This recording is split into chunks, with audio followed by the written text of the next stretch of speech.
welcome to Quid Pros Quo. I'm Rin. And I'm Zac. And today we are talking about world building culture. And this is a really big thing. And we're going to do our best to break it down. Right before we started recording, I was just telling Zac that when I was making my part of the show notes, I was like, my thoughts are too broad and amorphous to put into words. I just didn't have the brain power to do it. So shout out to Zac for filling out all my very vague notes. Just as a side note, culture encompasses a lot of things, but there are certain aspects that we have broken out into separate episodes. So we are not going to talk about language inside, constructed languages specifically inside of this episode. If you want to learn more about that, go back to episode 16 and 17 where we talk about constructed languages. And then we're also not going to talk about religion at length. But our next episode is going to be about religion. So stay tuned for that. With all that in mind, let's talk about some aspects of culture. And I think one of the good places to start is talking about the family, which is how people are organized at the lowest level. Like the most basic social unit is the family, right? Do people live in nuclear families? The answer is probably not, unless you're in 1950s America. But that's besides the point. Do they live in extended families? Are there communal parenting arrangements? Is it like a clan, or how is the family set up? Mm-hmm. This can also go into talking about when people get married. First of all, who are they allowed to marry? And when they get married, who do they live with, kind of thing. If you have a culture that has extended family networks where you have, grandpa as the head of the household, and then, sons leave, they go find a wife, and then they bring the wife back, that's going to have a different culture than if, grandpa is the head of the house, but when the sons leave, they live with their wife's family, right? That's a difference in culture that's going to ripple out into other things that you're going to talk about. So whenever you're talking about the family, you're also going to touch on gender roles as well as, social stations. So in a lot of cultures, the oldest child has a particular role. Inside of Near Eastern societies, circa when you're talking about classical Near Eastern societies, the oldest has the birthright, right? And they have a responsibility to take care of the family. When their father dies, they're responsible for taking care of their mom, right? Does your fantasy culture have something like that, or does the second child have something, or the last child? Just as a side note, if you're going to give a kind of role to the last child, you're probably dealing with a more industrialized society, because in a pre-industrial society where infant mortality is high, you don't know who the youngest is going to be. So it's pretty hard to say you have a responsibility if I don't know who you are. Yeah. If I can offer an example of this, in my Wonderland series, the oldest son follows the mother's trade, and the oldest child. The concrete example in the prequel is sons, but the oldest child follows the mother's trade, and the second child follows the father's trade. So, is it something like that, and then all the rest of the kids are free to do whatever they want? Where does the responsibility fall? The world is your oyster when you're world building cultures. So true. The next thing I like to think about with world building culture is the arts. And I have a quote from Dead Poets Society that I just love. Medicine, law, business, engineering, these are noble pursuits and necessary to sustain life. But poetry, beauty, romance, love, these are what we stay alive for. And that was Robin Williams. Yeah. I love Robin Williams. Rest in peace. Rest in peace.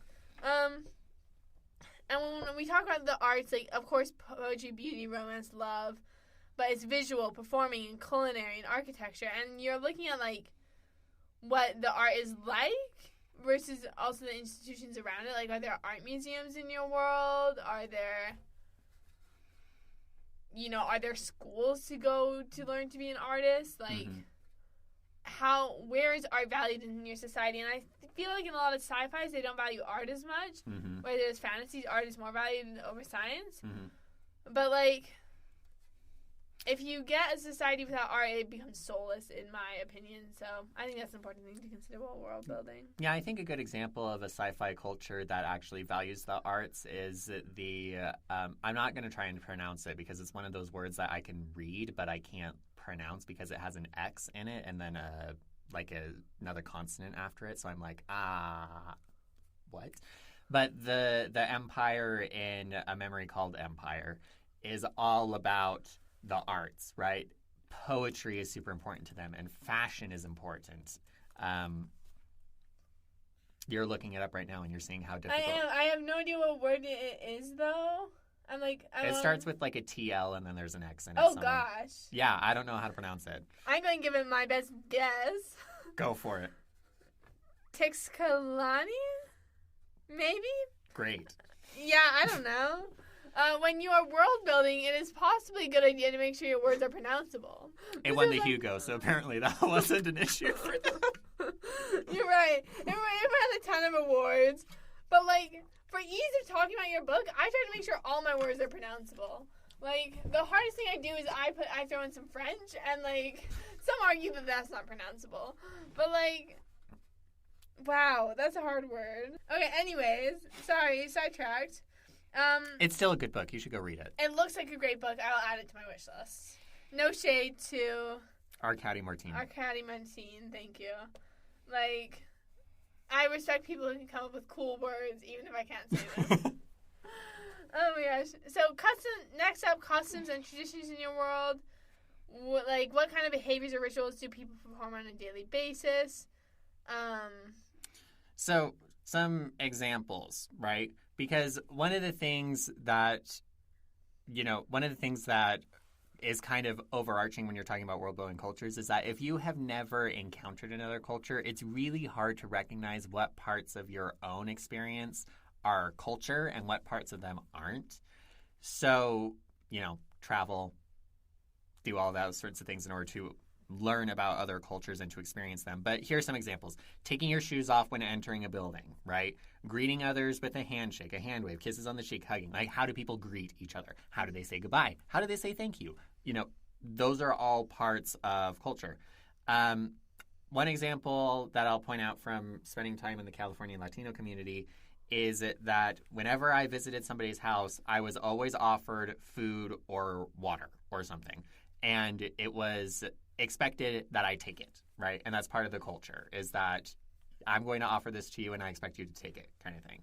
Whereas in other cultures, the norm is to offer food, but then for the person who is receiving the offer to refuse it. And that is what is polite, where if you accept it, you're being rude. So that's an example about culture. And that will often feed into the history of your world and the history of the culture.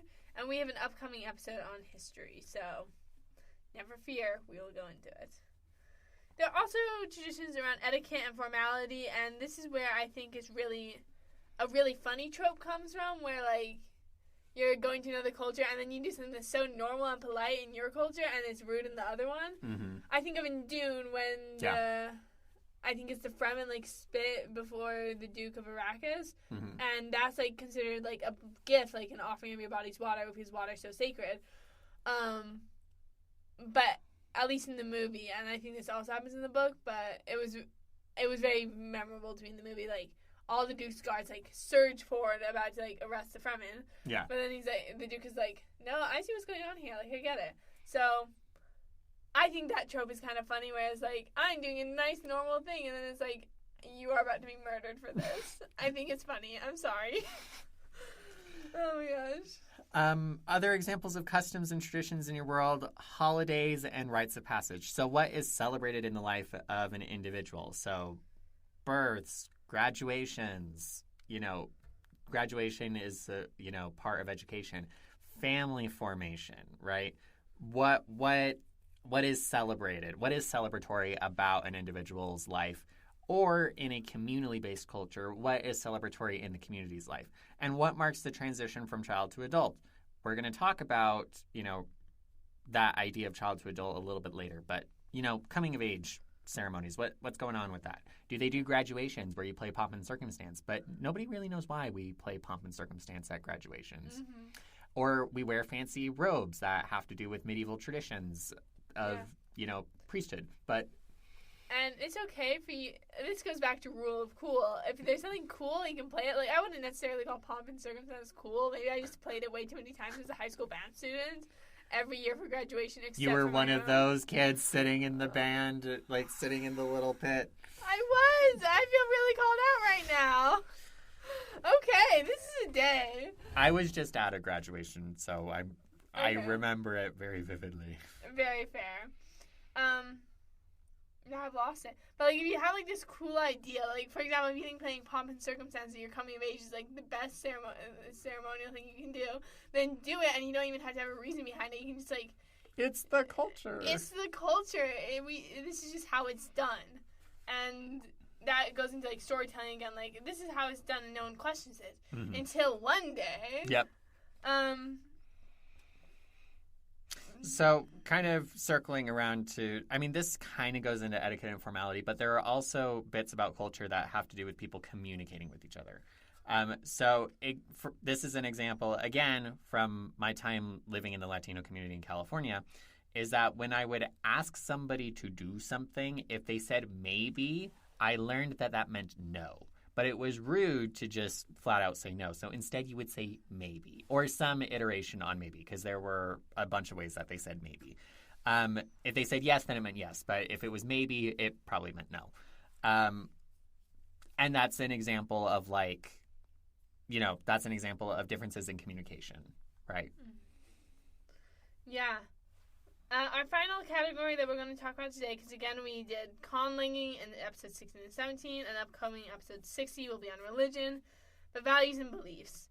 So, an ontology is a category of thought, and this is really important when you're like figuring out your values and beliefs. So you can think of like child and adult, and for a long time there's like no in between. There's like this coming of age where like you are no longer a child and you have become an adult, and there's no in between. Right.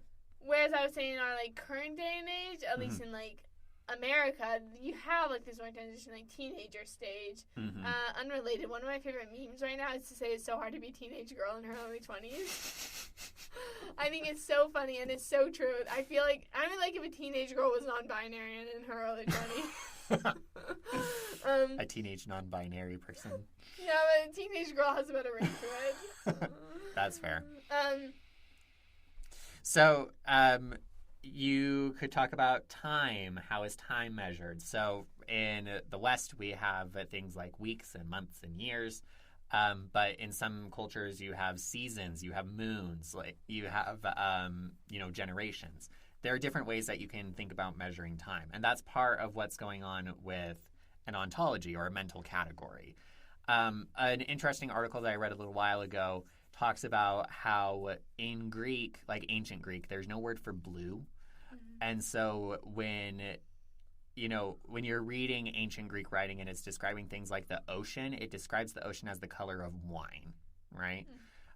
Or it describes the sky as the color of an ox's back, because it doesn't have a word for blue, right?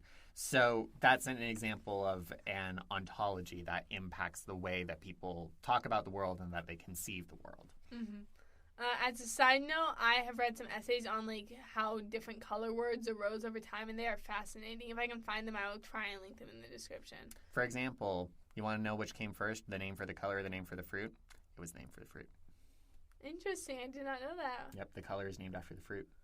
That's so fascinating. Because like orange doesn't come up in nature a lot, and it often like comes out from like being in nature more or less, like. Or if something is, like, ubiquitous, like the sky, they don't need a color for it. They just have, like, the word for the sky. Yep. So, anyways, fascinating stuff to consider in your potential world building. You can also talk about, like, commonly held values amongst the people and how that influences the way they interact with each other and other cultures. You can think of, like, case study private property. Like, in the West, we think everything can be owned. Not everything, but, like, land, yeah. But, like, most things can be owned in the West because we're a very capitalist society. But if you look at, like, Imperial China, everything is owned by the empire. And in, like, indigenous American cultures, there's no concept of private property because it's all communal. Mm-hmm. So that goes along with thinking about what is moral versus immoral behavior. Another example that I will borrow from a book that I'm currently reading called Misreading Scripture Through Western Eyes that talks about cultural assumptions that Westerners bring to reading ancient Judeo... Christian? Well, I was going to say Greek, but yes. Documents is talking about conceptions of wealth, right? Inside of the West, we think of wealth as infinite, right? There is an infinite amount of wealth. There's enough to go around, and this goes into, the self-help community that's talking about, an abundance mindset, right? We have an abundance mindset when it comes to wealth. But most cultures throughout history have thought about wealth as something that is finite and a zero-sum game. So if you have wealth, then I can't have it because there's a finite amount of money in existence. So if you have a whole bunch of money, it means that you are holding money that I can't have, and therefore you are immoral. We should just print more money. Sorry for the finance bros. I could not resist. I've been thinking a lot about stuff like this. I've been thinking about how the stock market is astrology for men. I am going off today. I gotta stop now. Anyway, do you have any other last thoughts on culture, or should we do a recap? Well, I was just going to say that goes into thinking about what is moral versus immoral behavior, because the idea of saving money inside of the West is seen as something that is moral. And, putting together a nest egg of $1 million is something that is considered a good idea. But in other cultures and at different times, people would look at us and be like, excuse me? Like, why are you putting that much money away?